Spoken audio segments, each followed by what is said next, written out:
Buen día a todos, somos el equipo 2 y vamos a dar continuidad a nuestro seminario del aparato reproductor femenino. Esta es la parte 2.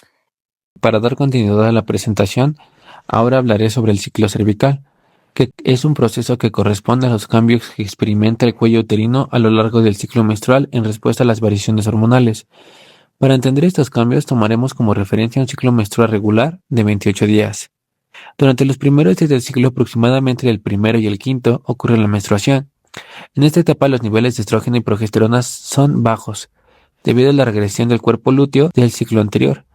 El moco cervical es escaso y el cuello uterino permanece relativamente cerrado. Posteriormente inicia la fase folicular, que se extiende aproximadamente desde el día 6 hasta el día 13. Durante esta fase, los folículos ováricos comienzan a desarrollar bajo la influencia de la FSH y producen cantidades crecientes de estrógenos. Conforme aumenten los niveles de estrógenos, las glándulas cervicales secretan un moco cada vez más abundante, transparente y menos viscoso. Después, al acercarse la ovulación, alrededor de los días 12 al 14, los niveles de estradiol alcanzan su máxima concentración. En este momento el moco cervical se vuelve muy fluido, acuoso y elástico. Incluso pueden estirarse varios centímetros sin romperse, fenómeno conocido como spin Barkley. Además, el orificio cervical externo se encuentra ligeramente más abierto. Estas modificaciones favorecen el paso de los espermatozoides hacia el útero y las trompas uterinas, por lo que corresponde al periodo de máxima fertilidad. Alrededor del día 14 ocurre la ovulación, desencadenada por el pico de LH. Después de este evento comienza la fase lútea. Durante la fase lútea, aproximadamente entre los días 15 y 28, el cuerpo lúteo produce grandes cantidades de progesterona. Bajo la influencia de esta hormona, el moco cervical se vuelve espeso, viscoso y pegajoso. Además, disminuye su cantidad y se forma una especie de tapón mucoso que dificulta el paso de espermatozoides y protege al útero frente a microorganismos. Si no ocurre la fecundación hacia los días 26 al 28 del cuerpo lúteo, comienza a degenerarse. Como consecuencia, disminuye los niveles de progesterona y estrógenos. El moco cervical pierde progresivamente las características de la fase lútea y se prepara para iniciar un nuevo ciclo menstrual. En síntesis, durante la fase folicular predominan los estrógenos y el moco cervical favorece la fertilidad, mientras que durante la fase lútea predomina la progesterona y el moco cervical actúa principalmente como una barrera protectora. En el ciclo vaginal encontramos que es un proceso que consiste en los cambios estructurales y funcionales que experimenta el epitelio de la vagina a lo largo del ciclo menstrual, bajo la influencia de las hormonas ováricas.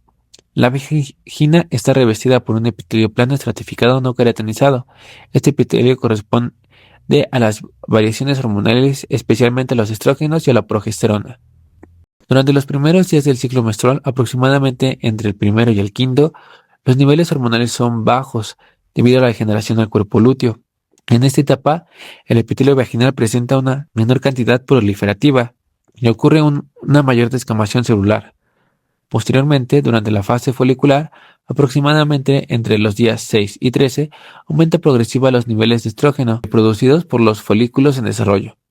Los estrógenos estimulan la proliferación de epitelio vaginal, aumentando su grosor y su número de capas celulares.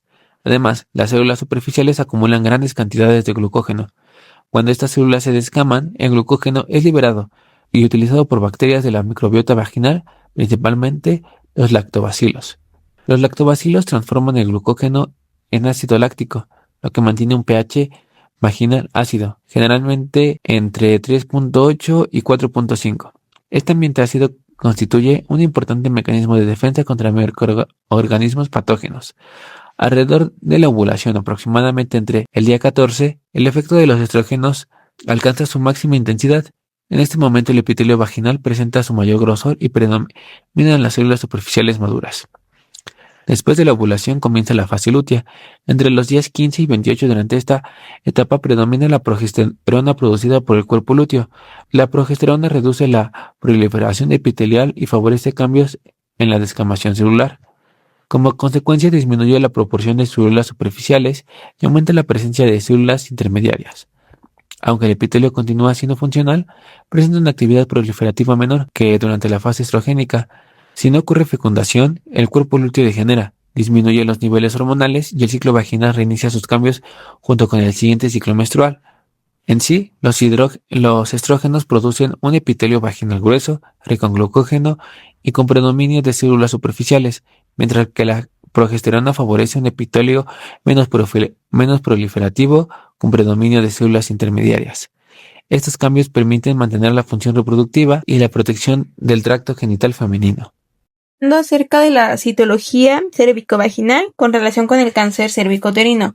Bueno, la citología cervicovaginal es un estudio microscópico utilizado para analizar las células del cuello uterino y de la vagina con el objetivo de detectar alteraciones celulares, infecciones, lesiones precancerosas y cáncer cervicouterino en etapas tempranas. Este estudio también es conocido como prueba de Papá-Nicolau, citología cervical o Pap smear. Es uno de los métodos de prevención más importantes en salud femenina, ya que este nos va a permitir identificar lesiones antes de que evolucionen a cáncer. El cáncer cervicouterino es una de las principales causas de muerte por cáncer en mujeres, pero puede prevenirse mediante detección temprana, vacunación contra el VPH o seguimiento médico adecuado. Bueno, como ya lo habíamos mencionado, esta citología cervical vaginal es una técnica diagnosticada en la que se van a obtener células del cuello uterino, cervix, exocervix, endocervix y el fondo vaginal. Estas células se observan al microscopio para detectar cambios anormales. Y bueno, vamos a comenzar con nuestra anatomía básica del cervix, el cual el cuello uterino se va a dividir en exocervix, que va a ser la parte externa del cervix, que está recubierto por epitelio plano estratificado no queratinizado, y por endocervix, que va a ser el conducto interno cervical recubierto por epitelio cilíndrico simple secretor de moco, y por una zona de transformación, que es la región donde se unen ambos epitelios, donde también se puede llamar la unión escamo-columnar. Y bueno, la mayoría de las lesiones precancerosas y cancerosas se llegan a originar en esa zona de transformación, y bueno, se van a ir conociendo más adelante. Vamos a comenzar con el cáncer cervicouterino. ¿Qué es este cáncer? Este va a ser un crecimiento anormal y descontrolado de células del cuello uterino. Se va a desarrollar lentamente y generalmente pasa por etapas precancerosas antes de convertirse en cáncer invasor. Y bueno, va a tener una relación con el virus del papiloma humano, el VPH. La principal causa del cáncer cervicouterino va a ser la infección persistente por el virus del papiloma humano, especialmente los tipos 16 y 18. Bueno, el tipo 16 es el tipo de alto riesgo más frecuente y agresivo, ya que se encuentran en aproximadamente el 50% de los casos de cáncer cervicouterino. Este virus produce proteínas virales que alteran el ciclo normal de las células, favoreciendo su crecimiento descontrolado y la aparición de lesiones precancerosas. El 18 también es un virus de alto riesgo y se asocia aproximadamente al 15 al 20% de los casos del cáncer cervicouterino, y va a tener una fuerte relación con el adenocarcinoma cervical, ya que es un tipo de cáncer que se origina en las células glandulares del cuello uterino. Estos virus producen alteraciones celulares que pueden evolucionar al cáncer. Y bueno, sus principales factores de riesgo va a ser la infección por VPH, el inicio temprano de vida sexual, múltiples parejas sexuales, el tabaquismo, inmunosupresión, mala higiene genital, antecedentes de infecciones sexuales y la falta de estudios citológicos. Y bueno, ¿cuál va a ser nuestro objetivo de esta citología cervicovaginal?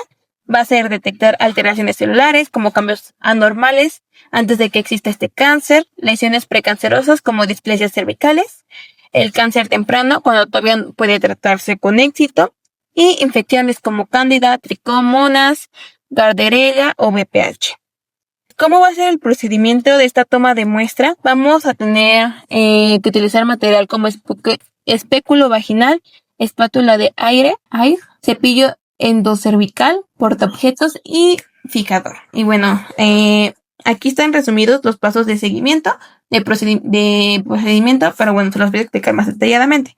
Vamos a comenzar con una colocación del espéculo, en donde, vamos a comenzar con un procedimiento en donde inicia con la introducción cuidadosa del espéculo vaginal, instrumento generalmente de plástico o de metal que nos puede permitir separar las paredes de la vagina. ¿Estos qué objetivos van a tener? Nos van a ayudar a visualizar directamente el cuello uterino, el cervix, y nos van a identificar posibles alteraciones visibles, ya sea inflamación, secreciones, pólipos o lesiones. y nos va a facilitar la toma adecuada de esta muestra que vamos a ocupar. Y bueno, la correcta visualización del cervix va a ser fundamental porque la muestra debe obtenerse de áreas específicas donde suelen originarse las lesiones precancerosas.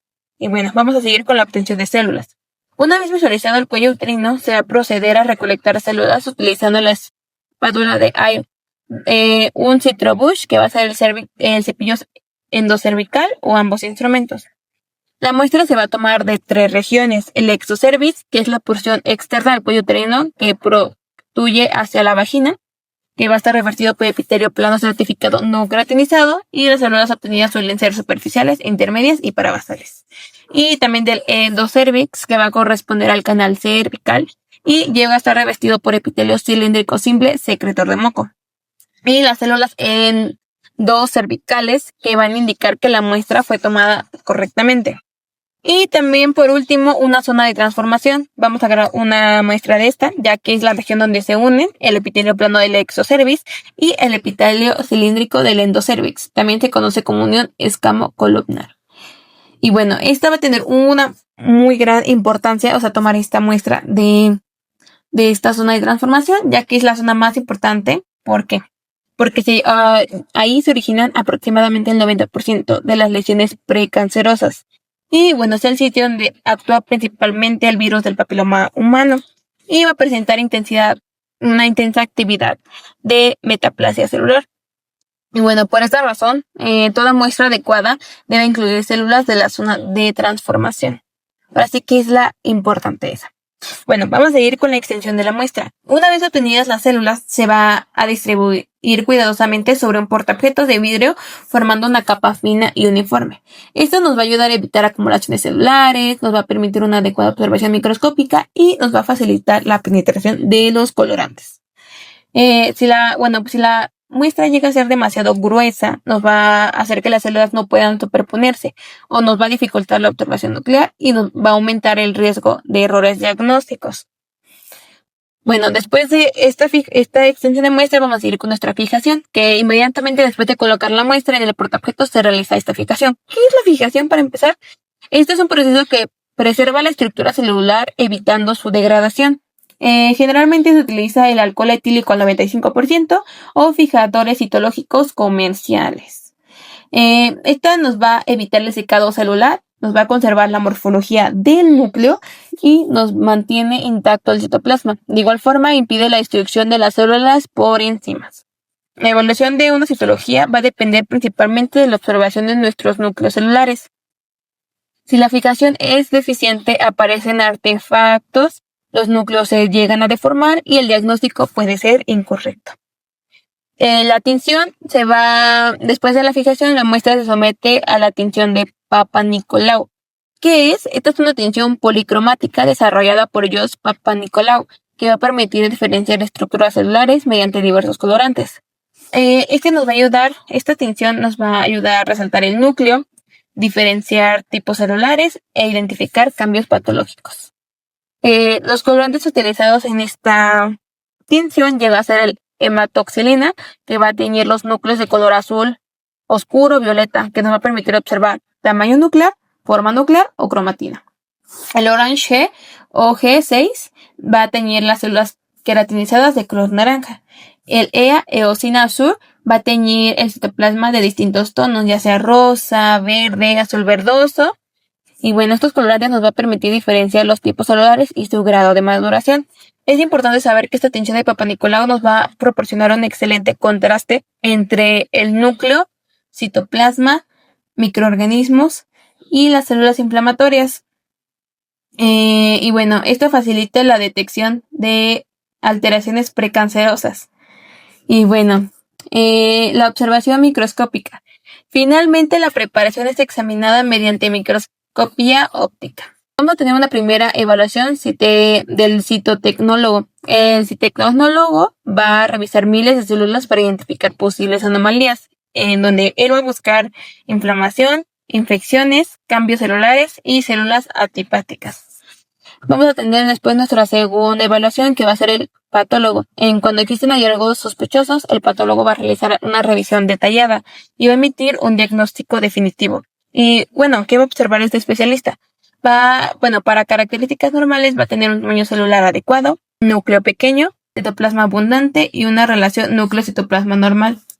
Y bueno, vamos a tener de igual forma alteraciones asociadas al BPH, que son como coilocitos, que igual ahorita vamos a hablar más de ellos, aumento del tamaño nuclear, hipercromasia y irregularidades nucleares. Antes de empezar, les voy a mostrar un video de cómo es que se realiza esta toma de muestra para su mejor entendimiento. Se introduce el espéculo de lado, separando los labios mayores y menores de la paciente. Vamos a rotar el espéculo en posición vertical hasta que logremos visualizar el cuello uterino, que debe verse de esta manera. Una vez ubicado el cuello uterino, vamos a fijar el espéculo y procederemos a tomar las muestras. Vamos a comenzar con la citoespátula y vamos a introducirla por este pequeño canal hasta llegar al cuello uterino. Debemos dar 3 vueltas como si fuese un compás. Esta muestra la vamos a depositar en la placa, en 1/3 de la placa, de arriba a abajo, sin devolvernos. De esa misma citoespátula vamos a utilizar el otro lado, vamos a llegar también hasta el cuello uterino y vamos a tomar la muestra del exocervix, raspando toda la parte exterior o la parte de fuera del cuello uterino. Y una vez obtenido esa muestra, vamos a depositarla justo al lado de la muestra anterior, siempre de arriba a abajo.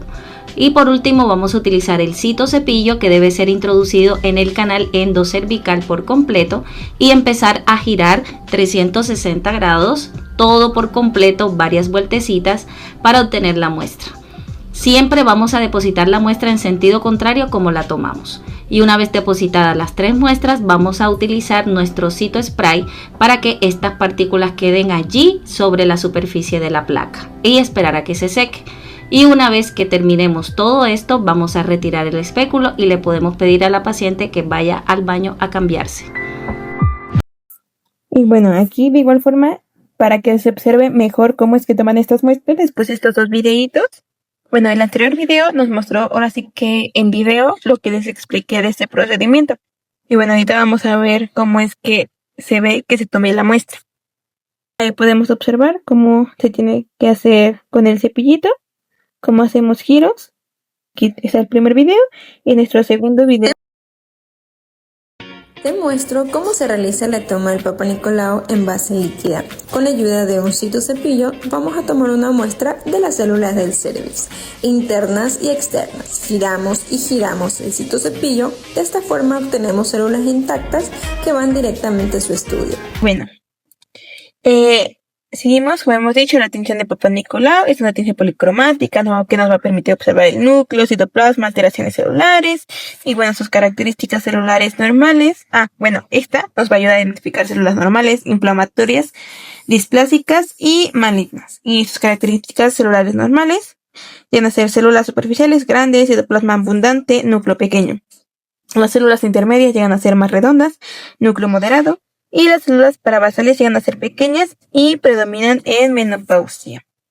Y bueno, vamos a tener de igual forma alteraciones celulares, que esto va a existir cuando llega a haber una infección de BPH. Van a existir cambios como aumento del tamaño nuclear, hipercromasia, irregularidad nuclear o coilocitos, como lo habíamos mencionado antes. Y bueno, podemos ahí ver la citología normal y una citología normal con condiloma. Da igual células sanas y células con BPH. En esta imagen del lado derecho, la que se encuentra abajo, tenemos a nuestro útero y encontramos primero normal, LCIL, que va a ser una lesión intraepitelial escamosa de bajo grado. La HSIL va a ser la lesión intraepitelial escamosa de alto grado, para por fin después tener un cáncer de cuello uterino. Ahí se llega a ver las diferencias que se llegan a observar de estas 4. El cáncer de cuello uterino, una gran diferencia. Hablando acerca de los coilocitos, estas son células alteradas características de infección por BPH. Bueno, ¿qué características van a tener? Van a tener un halo claro alrededor del núcleo irregular y un aumento nuclear. Estos son hallazgos importantes en citología cervical. Bueno, aquí tenemos imágenes de cómo es que se llegan a observar estos colocitos y pues se llegan a observar muy bien, a diferencia de las demás células que llegamos a tener. Y bueno, en nuestra imagen del lado derecho vamos a observar las células displásicas que van a estar en el tercio inferior del epitelio. Bueno, ahí están todos los estratos epiteliales superiores, pero regular siempre se encuentran, como habían dicho, en los estratos epiteliales superiores. Vamos a tener un sistema de Bethesda. Este es el sistema utilizado actualmente para reportar resultados citológicos. Vamos a tener uno no diagnóstico o intersatisfactorio, que va a ser indicado en resistencia con flujo quístico, un espécimen virtualmente acelular, que llega a tener un riesgo de malignidad del 5 al 10%. O el 2, que es benigno, que es nodo hiperplásico, coloide, póstico-nodular, tiroiditis, granulomatosa o linfocitaria, que llega a haber un menor riesgo. El 3, lesión folicular o atipia de significado intermedio y determinado. Llegan a observar folículos, por lo que tienen forma atípica, por lo que generalmente suelen ser inciertos, de tal modo que se dificulta determinar si son malignos o de alguna lesión folicular del 9 al 18%. O sea, en sí se puede decir que llega a subir ese riesgo de malignidad con nuestra neoplasia folicular, sospechosos de malignidad o el maligno. Para resumen de esto, primero, negativo por lesión intraperitoneal, no hay alteraciones malignas. Nuestro 2, que llega a ser benigno, son células escamosas atípicas de certificado indeterminado. 3, la lesión intraperitoneal escamosa de bajo grado. Como lo habíamos dicho, mayormente se llega a relacionar con esta imagen que les había dicho, la LSIL, la HSIL, que llegan a ser de menor grado o de alto grado. Y pues ya nuestro último, que es el carcinoma invasor, que es la presencia de células malignas. Y antes de terminar, para comprender bien todo, hay que recordar que nuestra relación entre citología y cáncer cervicouterino. La citología nos va a permitir detectar cambios celulares antes de que aparezca el cáncer invasor. Nuestro proceso general llega a ser primero una infección por VPH, después cambios celulares, después las lesiones precancerosas, para después seguir una displasia severa y finalmente un cáncer invasor. Este proceso puede llegar a tardar años y por eso se recomienda realizar el tamizaje. Y bueno, ¿qué importancia va a tener esta detección temprana? Va a disminuir la mortalidad de la detección de lesiones tempranas, va a permitir el tratamiento oportuno, va a evitar la progresión a cáncer invasor. Y bueno, las recomendaciones generales que se llegan a hacer antes del estudio de la citología cérvico-vaginal es a evitar las relaciones sexuales 48 horas antes, duchas vaginales, medicamentos vaginales o menstruación. Esto ya están como datos adicionales. Y bueno, a englobar todo, esta citología cérvico-vaginal nos ha reducido significativamente la mortalidad por cáncer cervicouterino gracias a su prevención, diagnóstico temprano, vigilancia continua. Y bueno, es considerada una de las pruebas de tamizaje más importantes en la ginecología. Ahora les voy a hablar sobre los genitales femeninos externos, pero antes de comenzar con cada una de las estructuras por separado, primero hay que entender qué es la vulva. El término vulva se utiliza para referirse al conjunto de los genitales externos femeninos. Histológicamente, todas estas estructuras se caracterizan por estar revestidas principalmente por un epitelio plano estratificado, aunque presentan diferencias importantes en cuanto a su contenido de tejido adiposo, vasos sanguíneos, glándulas y terminaciones nerviosas. La vulva está formada por 5 estructuras principales: por el monte del pubis, los labios mayores, los labios menores, el clítoris y el vestíbulo. En la imagen podemos observar una fotografía real de la anatomía de la vulva. En la parte de arriba no se ve completamente, pero está el monte del pubis. Aquí se ve el prepucio del clítoris, los labios menores o también llamados los labios internos. Los labios mayores son estos que está separando. Aquí se ve la uretra. Bueno, el meato uretral está por aquí. Y aquí se ve la vagina. En la vagina a veces se puede observar los remanentes del himen alrededor. Y entre los labios menores también podemos observar el vestíbulo.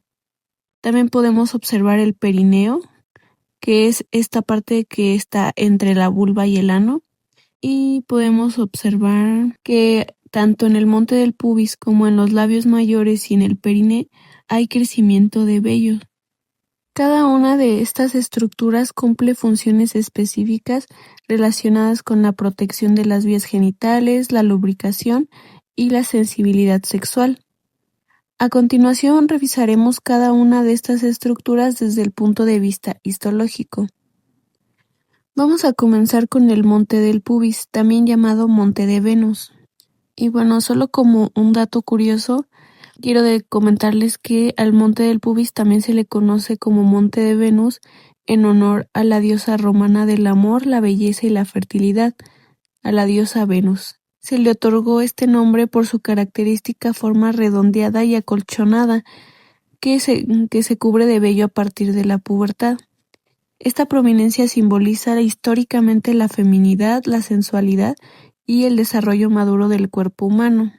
Bueno, esto es porque también se le llama monte de Venus. Como ya les comenté, el monte del pubis es una prominencia redondeada situada sobre la sínfisis del pubis. Histológicamente corresponde a piel modificada. Su superficie está cubierta por epitelio plano estratificado queratinizado y presenta abundantes folículos pilosos responsables del crecimiento del vello púbico. Debajo de la dermis encontramos una gruesa capa de tejido adiposo subcutáneo, que constituye la mayor parte de su volumen. Además contiene glándulas sebáceas, glándulas sudoríparas y abundantes terminaciones nerviosas sensitivas, como los corpúsculos de Meissner. La verdad es que en los libros no hay muchas fotografías de cortes histológicos sobre la vulva, así que la mayoría están sacadas de internet y algunas tienen muy mala calidad, como es esta imagen de un corte histológico del monte del pubis. Pero bueno, se supone que la parte de arriba es el epitelio plano estratificado queratinizado, la cual corresponde a la piel. Su dermis está compuesta de tejido conjuntivo denso y regular. Su hipodermis es muy rica en tejido adiposo. También contiene folículos pilosos, glándulas sebáceas, glándulas sudoríparas y corpúsculos de Meissner. Posteriormente tenemos a los labios mayores. Estos son dos pliegues cutáneos de gran tamaño que se extienden desde el monte del pubis y van a delimitar lateralmente la hendidura urogenital. Embriológicamente son homólogos del escroto masculino e histológicamente están formados por piel típica, por lo que poseen un epitelio plano estratificado queratinizado. En su interior encontramos abundante tejido adiposo subcutáneo, el cual es el responsable de su volumen característico. También contienen una capa delgada de músculo liso semejante al músculo dartos presente en el escroto. La superficie externa presenta vello púbico, mientras que la superficie interna es lisa y carece de vello. Además, poseen glándulas sebáceas y sudoríparas que ayudan a mantener la integridad de la piel. Y en la siguiente diapositiva podemos observar un corte histológico de los labios mayores. Aquí podemos ver las glándulas sebáceas, que en la fotografía del lado derecho son estas que están aquí señaladas como GS. También podemos observar los conductos sebáceos, que son estos. Podemos observar el epitelio plano estratificado queratinizado. Lo que está en un morado más oscuro es la queratina y lo que está por debajo es el epitelio plano estratificado. Y también podemos observar algunas variaciones del músculo liso señalados aquí con las flechitas. Mientras que del otro lado también podemos observar las glándulas sebáceas, los folículos pilosos y el epitelio plano estratificado queratinizado. Ahora vamos a hablar de los labios menores. Los labios menores son dos pliegues cutáneos localizados medialmente a los labios mayores, y a diferencia de estos no presentan vello ni tejido adiposo. Embriológicamente son homólogos de la piel del pene, y su epitelio contiene abundante melanina en las capas profundas, lo que va a contribuir a su pigmentación característica. El tejido conjuntivo central contiene numerosos vasos sanguíneos y fibras elásticas, lo que les proporciona una gran flexibilidad. También presentan glándulas sebáceas de gran tamaño y, gracias a su abundante vascularización, participan en la respuesta sexual femenina. Y aquí tenemos una imagen de la vulva para poder observar los labios menores, los cuales son estos que están acá. Y también tenemos una imagen de un corte histológico de un labio menor. Se ve tan blanca porque solo encontré esa, pero bueno, como aquí dice, podemos ver el epitelio plano estratificado, no queratinizado. Podemos ver las papilas profundas, la capa o estrato córneo. Podemos observar algunos nervios, algunos vasos sanguíneos y algunas glándulas sebáceas. Y bueno, otras de las características histológicas de los labios menores es que su estroma está compuesto por tejido conjuntivo laxo, tiene muchísimas fibras elásticas y también tiene abundantes vasos sanguíneos. Y a diferencia de los labios mayores, este no presenta folículos pilosos, glándulas sudoríparas ni tejido adiposo. Entonces, los labios menores son pliegues mucocutáneos altamente vascularizados y ricos en fibra elástica. Y ahora sí, con esto vamos a pasar a la siguiente estructura, que es el clítoris. El clítoris es un órgano eréctil femenino homólogo al pene masculino. Está formado por dos cuerpos cavernosos, un glande y dos cruras que lo fijan a las ramas púbicas. Y bueno, aquí les coloqué dos imágenes, una sobre la anatomía interna del clítoris y otra sobre lo que podemos ver, o sea, lo que podemos ver en la vulva, que sería su anatomía externa. En la primera imagen de la anatomía interna podemos observar que el clítoris tiene cierto parecido con el pene y los testículos. Y bueno, aquí tenemos el glande del clítoris, su capuchón o también llamado prepucio del clítoris. Todo esto es el tallo. Aquí está la raíz. Estos son los cuerpos cavernosos. Aquí está el meato uretral, la entrada o introito vaginal y los bulbos vestibulares. Mientras que en la otra imagen podemos observar los labios menores, los labios mayores y del lado izquierdo está el clítoris no excitado, o sea, en condiciones normales, mientras que del lado derecho podemos ver al clítoris excitado y por eso hay una erección. Y si observan bien, el clítoris se ve más prominente en donde se tiene una erección. Y entonces el clítoris es su glande es lo que podemos observar. El pliegue de piel que está arriba es el prepucio del clítoris y las demás estructuras que hemos visto, los labios menores y los labios mayores. Y acá está el monte de Venus. Y bueno, los cuerpos cavernosos contienen tejido eréctil que puede llenarse de sangre durante la excitación sexual. El glande del clítoris está cubierto por una piel muy delgada que forma el prepucio del clítoris. Histológicamente destaca por la enorme cantidad de terminaciones nerviosas sensitivas presentes en esta región. Y gracias a esta rica inervación, el clítoris constituye la principal estructura relacionada con la sensibilidad sexual femenina. En la siguiente diapositiva podemos observar un corte histológico transversal del clítoris.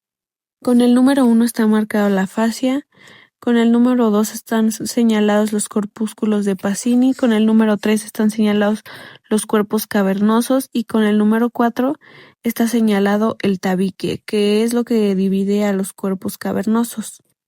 Entonces tenemos que la cubierta externa del clítoris está formada por epitelio plano estratificado. En su interior presenta tejido eréctil y dos cuerpos cavernosos.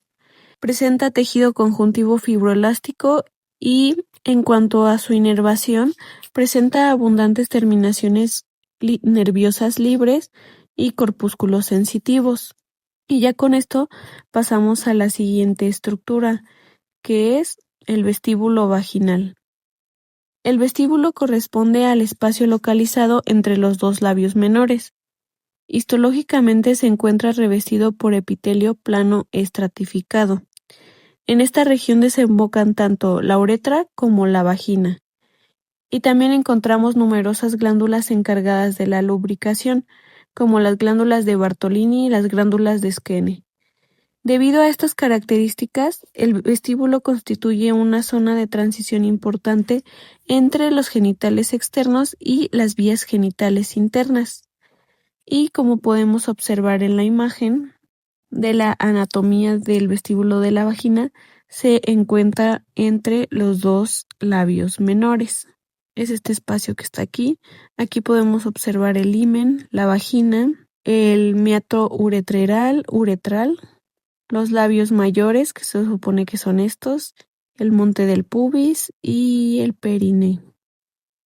Y no se puede encontrar un corte histológico del vestíbulo como tal, pero como les mencioné, está revestido por un epitelio plano estratificado no queratinizado. Debajo del epitelio podemos observar una capa de tejido conjuntivo laxo vascularizado. Además contiene glándulas vestibulares menores, también llamadas glándulas de Skene y conductos de Bartolino. Ya con esto pasamos a la siguiente estructura. Las glándulas. Tenemos dos principales glándulas en la vulva. Primero tenemos a las glándulas de Skene o también conocidas como glándulas vestibulares menores. Estas son pequeñas glándulas mucosas localizadas principalmente alrededor del orificio uretral externo y cerca del clítoris. Son estas que podemos observar aquí. Se supone que hay dos.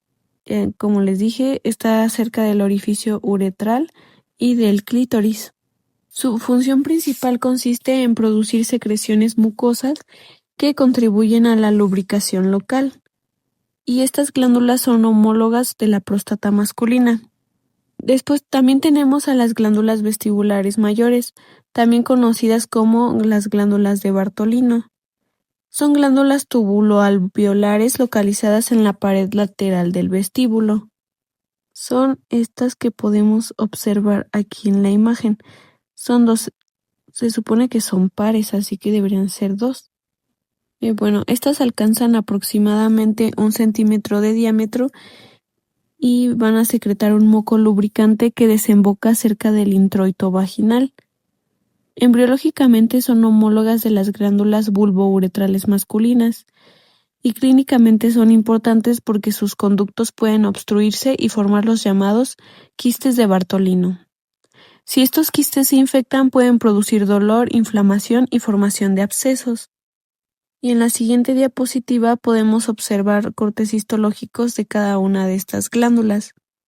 Podemos observar las glándulas de Skene, o también llamadas glándulas vestibulares menor o glándulas periuretrales, y estas son glándulas mucosas tubulares. Además presentan un epitelio secretor cilíndrico y están rodeadas de tejido conjuntivo vascular. Entonces su función principal va a ser secretar moco. Por otro lado tenemos a las glándulas vestibulares mayores o también conocidas como glándulas de Bartolini o de Bartolino. Estas son glándulas tubuloalveolares compuestas. Presenta células secretoras mucosas, un conducto excretor y tejido conjuntivo alrededor de ellos. Y estas producen principalmente un moco lubricante. Y seguimos con la siguiente estructura, que es el himen. El himen es una membrana mucosa delgada que rodea principalmente el introito vaginal. Está constituida por tejido conjuntivo fibroelástico, el cual está recubierto por epitelio plano estratificado. Su forma y grosor presentan una gran variabilidad entre mujeres. Además, es importante mencionar que la integridad del himen no constituye un indicador confiable de la actividad sexual, ya que puede modificarse por múltiples causas, incluyendo la actividad física, las exploraciones médicas o algunas variaciones anatómicas normales. En sí, el himen es esto que podemos observar aquí, así rodeando, cubriendo parcialmente el introito o el meato vaginal. La verdad es que no encontré una buena imagen de un corte histológico del himen porque parece que no hay, entonces esta fue la única que encontré. En sí, el himen presenta un epitelio plano estratificado no queratinizado y también presenta tejido conjuntivo fibroelástico. Además, como de algunas de las estructuras que hemos estado viendo anteriormente, a excepción de los labios mayores y del monte de Venus, no presenta ni tejido adiposo ni vello. Y bueno, con esto terminamos la explicación de la vulva y sus principales componentes. Como vimos, aunque a simple vista parecen estructuras sencillas, cada una tiene características histológicas específicas, las cuales les permiten cumplir funciones importantes, ya sea de protección, sensibilidad, lubricación o participación en la respuesta sexual. Además, todas estas estructuras trabajan en conjunto para proteger los genitales internos y para contribuir al correcto funcionamiento del aparato reproductor femenino. Para continuar, hablaremos de las glándulas mamarias, las cuales son órganos que sufren cambios con la edad, el ciclo menstrual y el estado reproductivo. Se clasifican como glándulas tubuloalveolares ramificadas que se desarrollan a partir de células epiteliales de la epidermis de la región torácica. Están ubicadas en el tejido subcutáneo de la región pectoral a cada lado de la pared torácica anterior. Hasta la pubertad, la estructura de las glándulas mamarias en esencia es la misma en ambos sexos. En la pubertad femenina, bajo la acción de los estrógenos, las glándulas mamarias comienzan a desarrollarse, aumentan de tamaño, sobre todo debido a la acumulación de tejido adiposo. El sistema canicular de las glándulas se extiende y se ramifica en la estroma de tejido conjuntivo en la pubertad, pero no alcanza un estado funcional completo hasta después del embarazo. En los varones púberes, la testosterona inhibe el desarrollo glandular mamario. En las mujeres, cada glándula mamaria se organiza en 15 a 20 lóbulos irregulares. Cada lóbulo se subdivide en varios lobulillos que contienen las unidades lobulillares secretoras. Cada unidad lobulillar se compone de parénquima glandular mamario, o sea, alvéolos secretores en la glándula mamaria en lactación y conductillos terminales en la glándula mamaria en reposo, y estroma de tejido conjuntivo. Los alvéolos y los conductillos terminales drenan en conductos intralobulillares, que drenan en conductos interlobulillares que desembocan en un seno galactóforo por debajo del pezón. La estroma interlobulillar de la glándula mamaria consiste en tejido conjuntivo denso no modelado infiltrado por cantidades variables de tejido adiposo.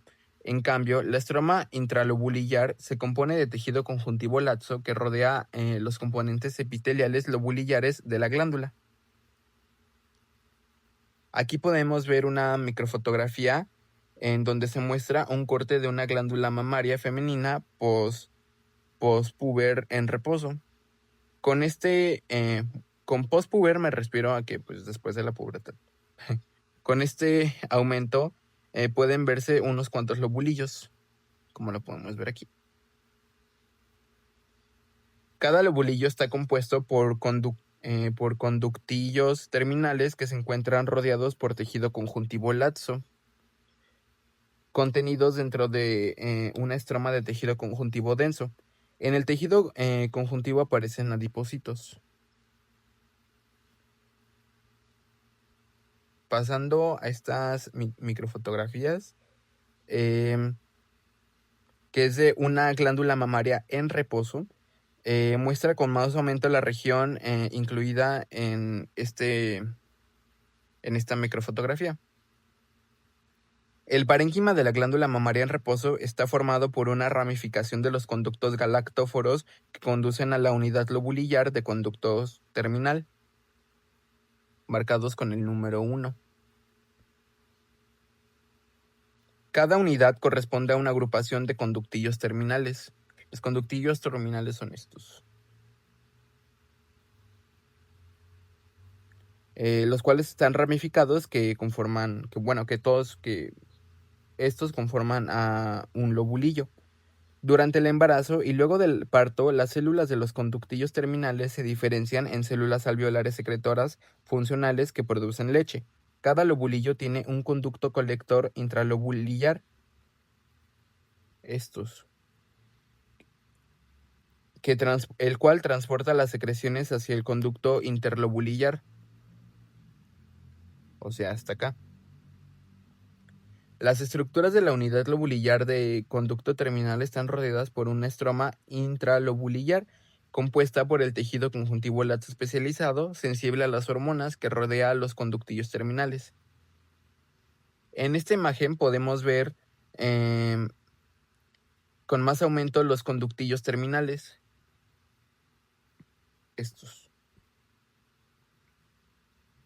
Rodeados por el tejido conjuntivo laxo del estroma intralobulillar. El epitelio del conductillo terminal en la glándula mamaria en reposo es simple cúbico. Además, en la base del epitelio hay células mioepiteliales, o sea, estas células marcadas con una flechita. Al igual que en otros sitios, las células mioepiteliales están situadas del lado epitelial de la membrana basal. Los tabiques interlobulillares están formados por tejido conjuntivo denso no modelado, como podemos ver aquí, y contienen adipocitos en una porción escasa. Todos estos.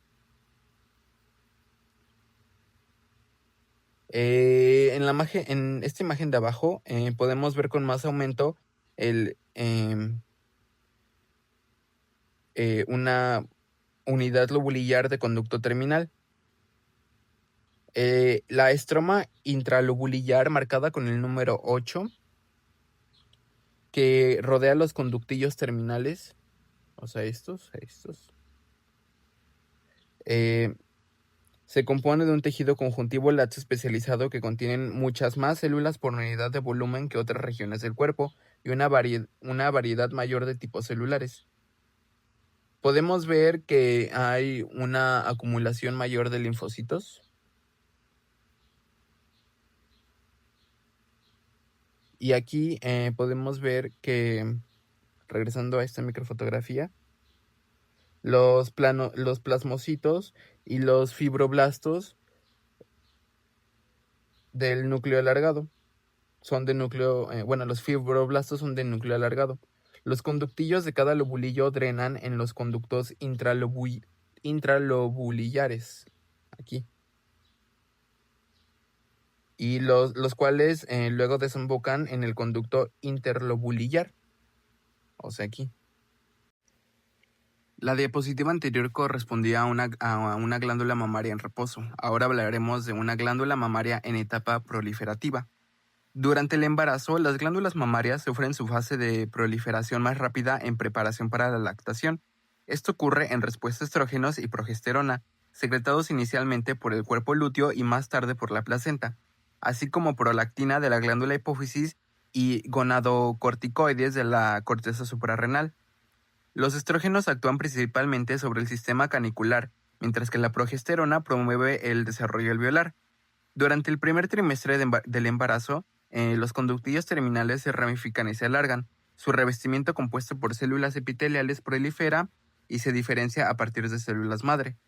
Durante el segundo trimestre, el componente glandular, o sea, el parénquima de la glándula mamaria, aumenta de tamaño debido a la diferenciación de alvéolos desde los extremos de los conductillos terminales en crecimiento. Las células mioepiteliales proliferan entre la base de las células epiteliales y la lámina basal, tanto en la porción alveolar como en la porción canicular de las glándulas. Las células mioepiteliales extienden sus prolongaciones contráctiles en una red que rodea al alvéolo y a otros componentes del sistema canicular. Durante el tercer trimestre del embarazo maduran los alvéolos. Las células epiteliales alveolares se tornan cúbicas y sus núcleos se ubican en la región celular basal. Desarrollan un retículo endoplasmático rugoso extenso y en el citoplasma aparecen inclusiones lipídicas y vesículas de secreción. El tejido conjuntivo laxo intralobulillar que rodea los alvéolos se infiltra de linfocitos y plasmocitos.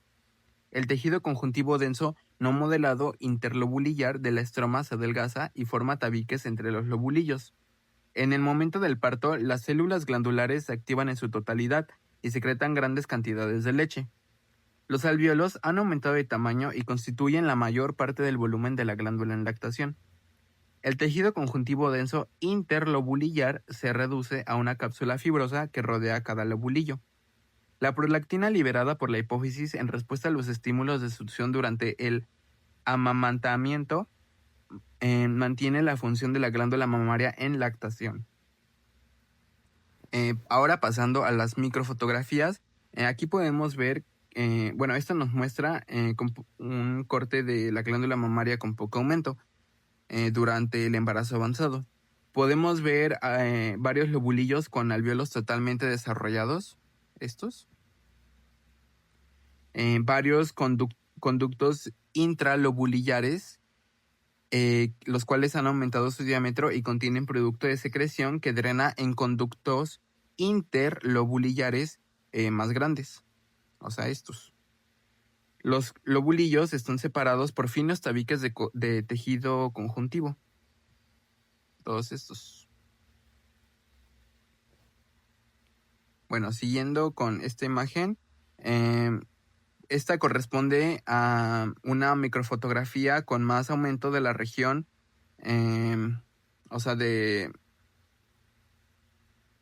esta nos muestra un corte de la glándula mamaria en proliferación durante el tercer trimestre del embarazo. El desarrollo de la glándula mamaria totalmente funcional ocurre en etapas. Primero se inicia el desarrollo del sistema canicular durante el primer trimestre de la gestación. En el segundo trimestre se torna más obvio el desarrollo de los elementos alveolares. Esta microfotografía muestra los lobulillos marcados con el número 1. Los lobulillos separados por angostos tabiques de tejido conjuntivo denso.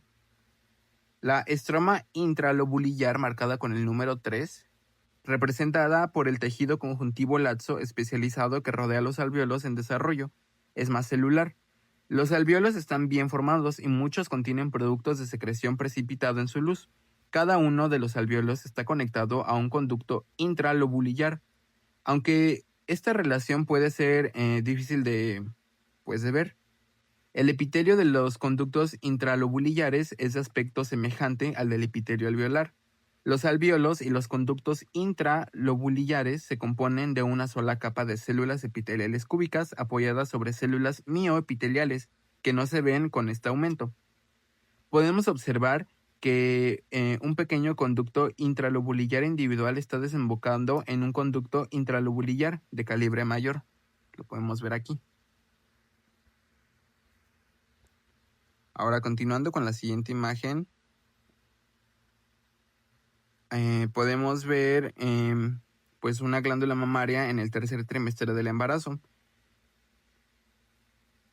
Podemos ver un lobulillo. Bueno, todo esto es un lobulillo que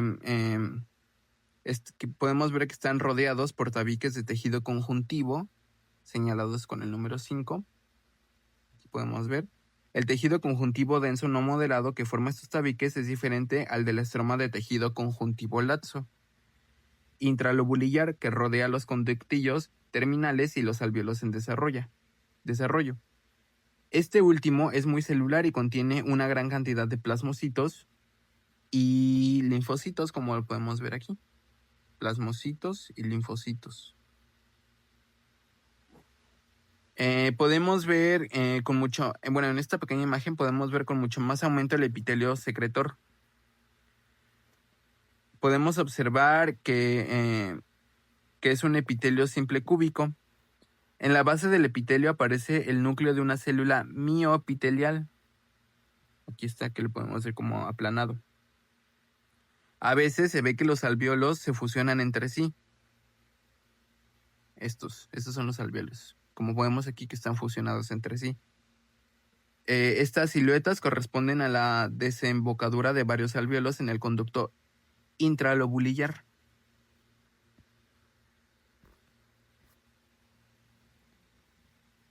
Ahora, para continuar, hablaremos sobre la glándula mamaria en lactancia o en lactación. Durante el periodo de lactación, en la producción de la leche participan los mecanismos de secreción merocrino y apócrino. El componente proteico de la leche se sintetiza, se concentra y luego se secreta por exocitosis. El componente lipídico comienza en la forma de gotitas de lípidos en el citoplasma que confluyen en inclusiones más grandes en la región apical de las células alveolares y determinan que la membrana plasmática apical sobresalga dentro de la luz alveolar. Las inclusiones están rodeadas por una capa delgada de citoplasma y quedan envueltas en la membrana plasmática al ser liberadas. Durante este periodo, la leche es expulsada de las glándulas mamarias por la contracción de las células mioepiteliales en respuesta a la hormona oxitocina, que es liberada por la neurohipófisis en respuesta a la succión que realiza el lactante. La secreción inicial en los primeros días que siguen al parto se llama calostro. Esta, preleche es una secreción alcalina con un contenido mayor de proteínas, vitamina A, sodio y cloro que la leche y pues tiene un contenido menor de lípidos, hidratos de carbono y potasio. En el calostro hay una cantidad considerable de anticuerpos maternos que le confieren al neonato la inmunidad pasiva contra muchos antígenos. Los anticuerpos de LGA son sintetizados por los plasmocitos del estroma intralobulillar y se transportan a través de las células glandulares en un proceso semejante al que ocurre en otros órganos. Unos días después del parto termina la secreción del calostro y en su lugar es secretada leche con abundancia de lípidos. Al final del periodo de amamantamiento, la lactosa cesa, la cantidad de células glandulares en los alvéolos se reduce por apoptosis y el resto de las células se tornan inactivas y disminuyen de tamaño. Los alvéolos y los conductos involucionan hasta alcanzar el patrón hallado en las glándulas mamarias en reposo. El tejido conjuntivo interlobulillar se expande y vuelve a rodearse de tejido adiposo. A ver, ahora pasando aquí a nuestra microfotografía, podemos observar un corte de una glándula mamaria en lactación, donde podemos ver varios lobulillos, como podemos verlos aquí, que aparecen claramente delimitados por tabiques de tejido conjuntivo, marcados por el número 2. En los tabiques de tejido conjuntivo hay conductos interlobulillares y vasos sanguíneos. Aquí podemos ver los conductos interlobulillares. Aquí podemos ver los vasos sanguíneos. En muchos aspectos, la glándula en lactación es semejante a la glándula que prolifera en el tercer trimestre del embarazo. Sin embargo, hay diferencias específicas. Las células alveolares se vuelven totalmente activas y producen una gran cantidad de leche que causa la expansión de la luz alveolar. Podemos observar que en general los alvéolos, representados con el número 5, tienen un aspecto más uniforme y que su luz es más grande que la de los alvéolos mamarios de las glándulas en proliferación durante el tercer trimestre. Pasando con la siguiente microfotografía, podemos ver una ampliación del corte anterior. Bueno, es más grande. Los alvéolos bien desarrollados se encuentran rodeados por un tejido conjuntivo laxo de la estroma intralobulillar. En una pequeña parte del tabique interlobulillar se han introducido vasos sanguíneos pequeños que contienen eritrocitos. La tinción con verde de metilo y osmio resalta los lípidos dentro de la glándula. En esta pequeña imagen podemos ver las inclusiones lipídicas teñidas de negro y en el citoplasma de las células alveolares y los glóbulos de lípidos en la luz del alvéolo. Bueno, para terminar hablaremos del pezón, el cual es también conocido como papila mamaria. Es una pequeña proyección cónica o cilíndrica de la piel en el centro de la areola, la región pigmentada que lo rodea. El extremo del pezón contiene los orificios de 15 a 20 conductos galactóforos distribuidos en forma circular. La epidermis de un pezón y de una areola de un adulto está muy pigmentada y arrugada debido a la contracción de las fibras musculares lisas que se hallan distribuidas en la forma radial y circulan en el tejido conjuntivo denso y en sentido longitudinal a lo largo de los conductos galactóforos. En el pezón hay muchas terminaciones nerviosas sensitivas. Ciertos estímulos pueden causar la erección del pezón como consecuencia de la contracción del tejido muscular subyacente. Un epitelio estratificado plano queratinizado forma la epidermis de la areola y del pezón. La interfaz dermoepidérmica exhibe papilas dérmicas largas que empujan en una gran extensión la superficie profunda de la epidermis. La areola contiene glándulas subáceas, glándulas sudoríparas y los orificios aglomerados de glándulas mamarias modificadas o glándulas de Montgomery. Estas glándulas contienen una estructura intermedia entre de las glándulas sudoríparas y la de las glándulas mamarias verdaderas y producen sobreelevaciones pequeñas en la superficie de la areola. Los conductos galactóforos de las glándulas mamarias desembocan en el pezón. El conducto galactóforo es una extensión del seno galactóforo que está ubicado bajo la piel de la areola. En esta microfotografía podemos observar a poco aumento un corte sagital del pezón. La superficie arrugada del pezón está revestida por un epitelio estratificado plano. Y el núcleo o el centro del pezón consiste en tejido conjuntivo denso no modelado que contiene haces de células musculares lisas y fibras elásticas y los conductos galactóforos que desembocan en el extremo del pezón, como podemos ver aquí. Bueno, continuando aquí. La epidermis del pezón consiste en epitelio estratificado plano queratinizado típico, como lo podemos ver aquí. En esta región aparece muy pigmentado y arrugado debido a las papilas dérmicas largas, debido a estas. El epitelio se invagina en fisuras marcadas con el número 3, que señalan la desembocadura de los conductos galactóforos. Cerca de estas desembocaduras, los conductos galactóforos están formados por epitelio estratificado plano. El revestimiento epitelial del conducto sufre una transición gradual de estratificado plano a biestratificado cúbico en el seno galactóforo. El seno galactóforo es este. Y por último, a simple cilíndrico o cúbico en todo el resto del sistema canicular. Detritos celulares queratinizados suelen taponar las desembocaduras de los conductos galactóforos. Los detritos celulares son estos marcados con el número 5. Glándulas sebáceas marcadas con el número 6, como lo podemos ver aquí. Grandes ocupan el espacio ubicado justo por debajo de la epidermis. Su secreción holocrina, el unto sebáceo, se vierte directamente en la superficie epidérmica o con frecuencia en la desembocadura de los conductos galactóforos. Estos son los conductos galactóforos.